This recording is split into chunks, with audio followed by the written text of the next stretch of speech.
पुण्यामधील केएम हॉस्पिटलला बॉम्बनं उडवून देण्याची धमकी देणारा मेल पुणे पोलिसांना मिळाला होता।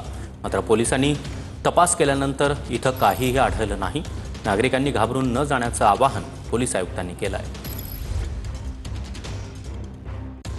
पोलिसांना आज केएम हॉस्पिटलमध्ये बॉम्ब ठेवल्याचा एक मेल जो आहे तो आलेला होता आणि त्यानंतर पुणे पोलिसांना तातडीने जे आहे ते केएम हॉस्पिटलमध्ये तपासाची चक्र फिरवली आणि संपूर्ण केएम हॉस्पिटलची तपासणी जी आहे ती पुणे पोलिसांकडून करण्यात आली। मात्र सध्या कोणतीही संशयास्पद वस्तू जी आहे ती केएम हॉस्पिटलमध्ये आढळलेली नाही।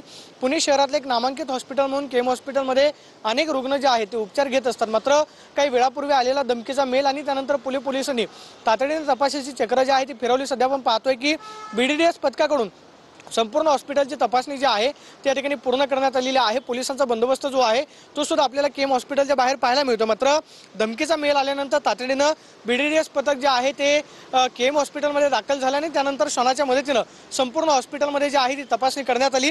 मात्र कोणतीही संशयास्पद वस्तू जी आहे ती या ठिकाणी आढळून आलेली नाही आणि सध्या आपण पाहतोय की पुणे पोलिसांकडून तपासणी जी आहे ती पूर्ण झालेली आहे आणि केएम हॉस्पिटलमध्ये जो मेल आलेला होता त्याची चौकशी जी आहे ती सध्या पुणे पोलिसांकडून केली जाईल की नक्की कोणत्या हेतून हा मेल जो आहे तो करण्यात आला। कॅमेरा पर्सन अभिजित पिसेसोनी प्रदीप कापसे, TV9 मराठी, पुणे।